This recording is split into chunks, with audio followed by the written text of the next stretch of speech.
Assalamualaikum warahmatullahi wabarakatuh. Salam sejahtera untuk kita semua.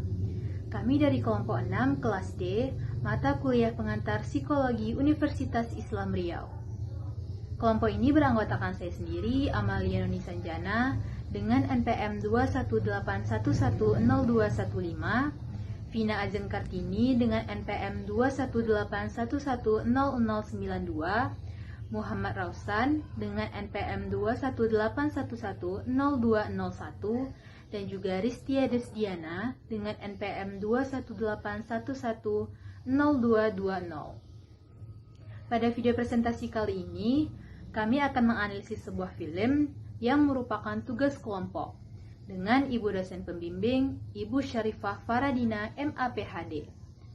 Pada kesempatan kali ini, kami akan membahas dan juga menganalisis sebuah film yang berjudul Joker.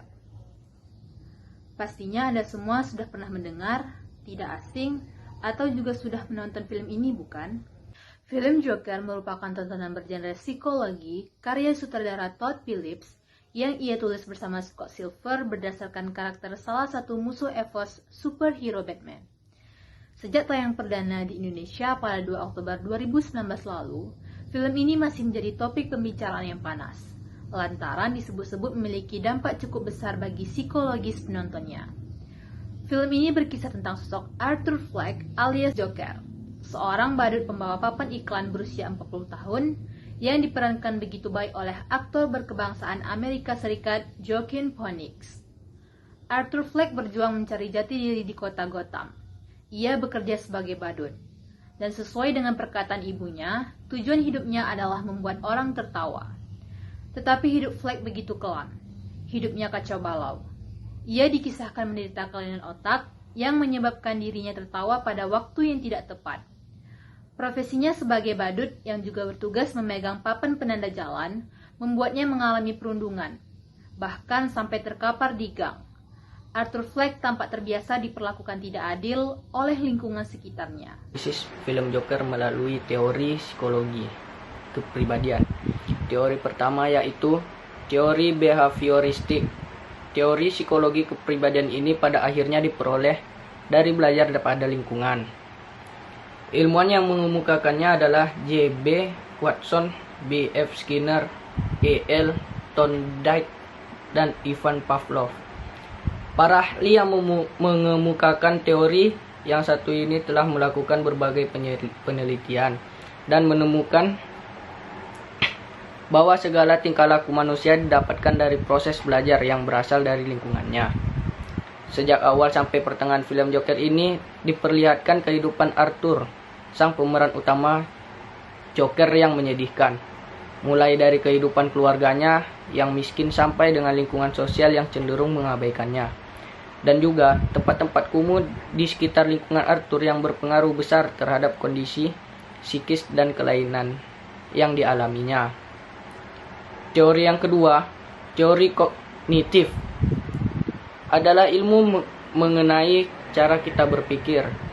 Ilmu ini sangat berhubungan dengan proses mental kita seperti atensi, persepsi, ingatan, perencanaan aksi, dan bahasa.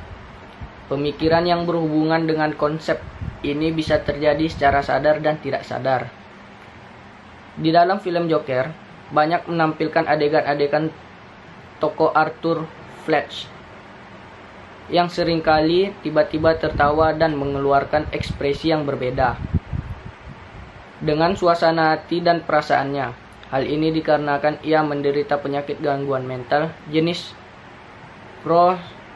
pseudobulbar.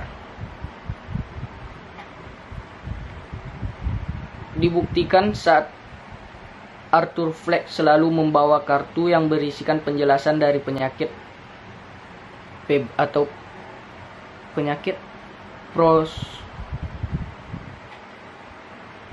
pseudobulbar affect atau PBA yang dideritanya,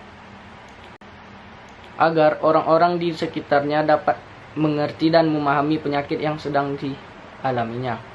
Berdasarkan teori tersebut, ditemukan bahwa Arthur seringkali mengalami emosi, sehingga emosi yang dirasakan itu memicu sensasi, Sensasi yang dialami oleh Arthur seperti sensasi Joker merupakan dalang kejahatan dan diperkenalkan sebagai psikopat dengan rasa humor yang sadistik. Joker berfokus pada perjalanan sosok komedian gagal. Arthur Fleck, pria yang diabaikan oleh masyarakat dan berubah menjadi penjahat yang sangat keji. Arthur tumbuh dari masyarakat kalangan bawah yang terus gagal untuk meraih kesuksesan dalam profesinya sebagai komedian stand-up. Hidupnya kerap dirundung pilu. Hal itu diperjelaskan dalam trailer.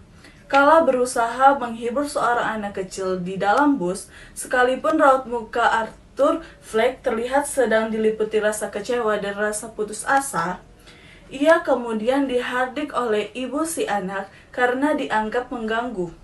Selain itu, pekerjaannya sebagai badut yang bertugas memegang papan penanda di jalanan membuatnya dirundung. Bahkan pernah sampai terkapar di sebuah gang. Arthur Fleck tambah terbiasa diperlakukan tak adil dan lingkungan sekitarnya. Titik terbawah hidup Arthur terjadi saat ini diolok-olok dan begitu banyak kekecewaan yang membuatnya menjadi pribadi pahit dan akhirnya berubah menjadi pembunuh. Arthur mengubah identitasnya dengan menjadi Joker, menampilkan pribadi baru yang jahat dengan penyakit dan gangguan mental yang dialaminya. Setelah membahas sedikit tentang film Joker, kita akan menggali kepribadian yang terbilang unik yang dimiliki oleh Joker.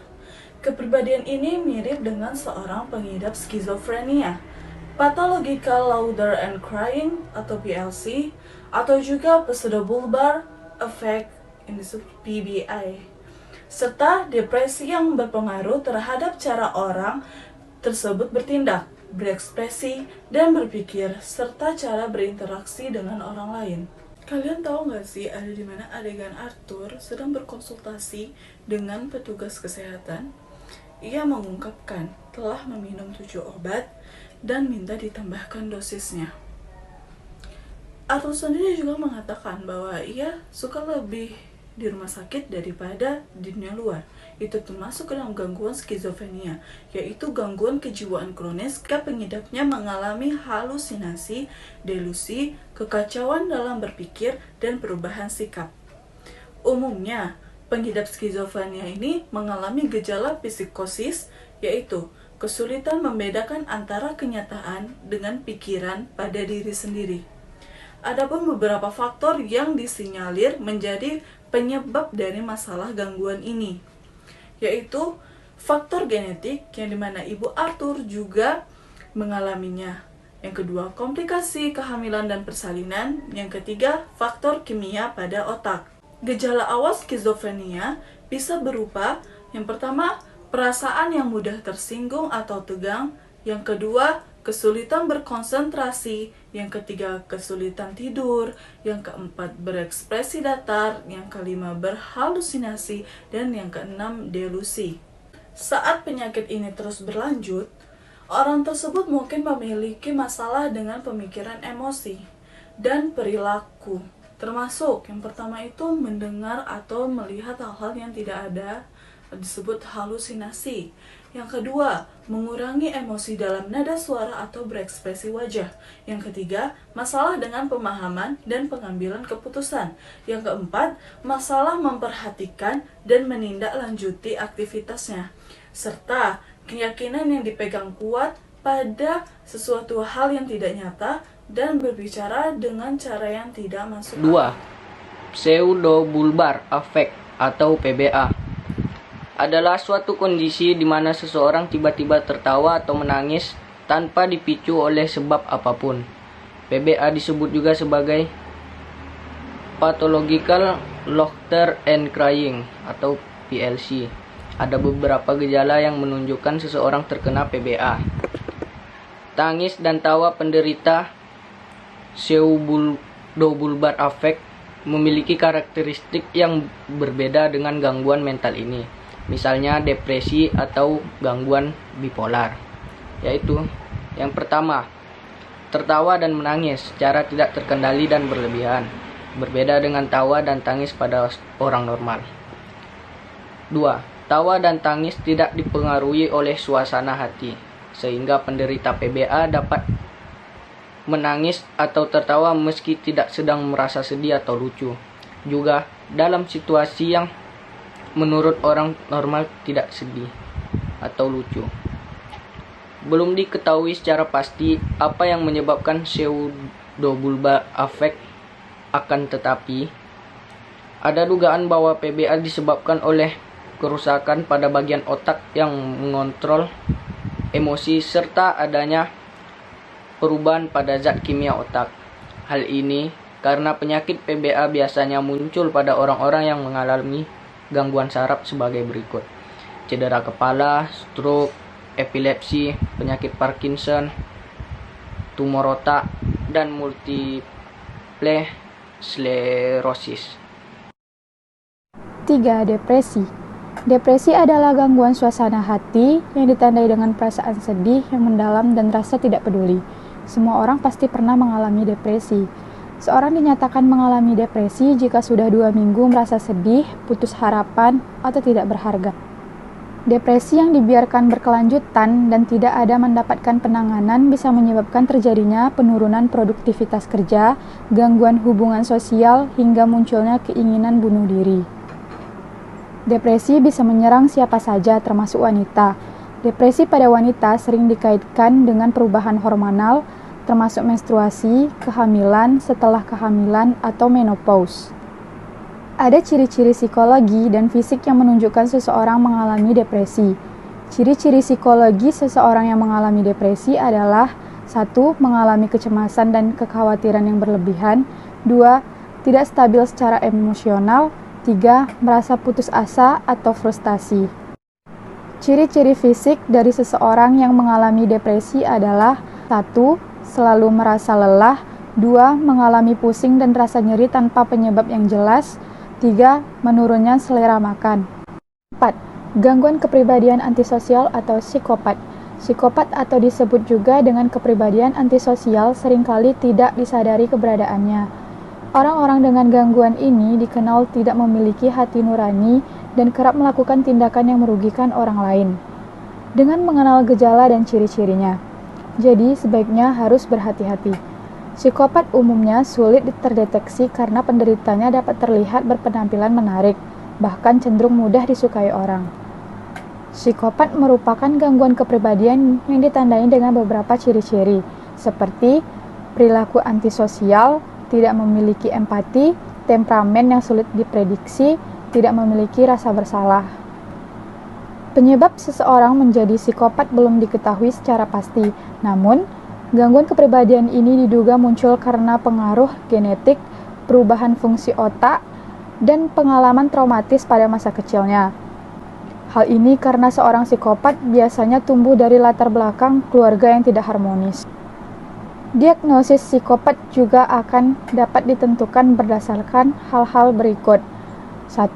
Hasil pemeriksaan psikologi terkait pemikiran, perasaan, pola perilaku, serta hubungan pasien dengan orang lain. 2. Riwayat kesehatan pasien dan keluarga untuk memastikan apakah pasien pernah mengalami gangguan mental lainnya. Pasien baru dapat didiagnosis sebagai psikopat jika memiliki 3 atau lebih gejala gangguan kepribadian antisosial sejak usia 15 tahun. Yang gejala tersebut bukan disebabkan oleh kondisi lain seperti skizofrenia atau gangguan bipolar. Dari tinjauan psikologinya, sosok Arthur Fleck alias Joker yang mengidap berbagai penyakit kejiwaan seperti pseudobulbar affect or PBA atau pathological laughter and crying or PLC, depresi, dan juga psikopat ataupun antisosial bukan hanya kelainan mental yang diidap oleh 1-2 orang saja. Film ini menggambarkan bahwa penyakit kejiwaan merupakan hal yang patut menjadi perhatian. Dan juga keadaan lingkungan sangat berpengaruh kepada kondisi ataupun kesehatan mental seseorang. Baiklah, sekian video presentasi dari kami kelompok 6. Apabila ada kekurangan dan juga kesalahan, kami mohon maaf. Semoga video ini bermanfaat dan kami ucapkan terima kasih. Assalamualaikum warahmatullahi wabarakatuh.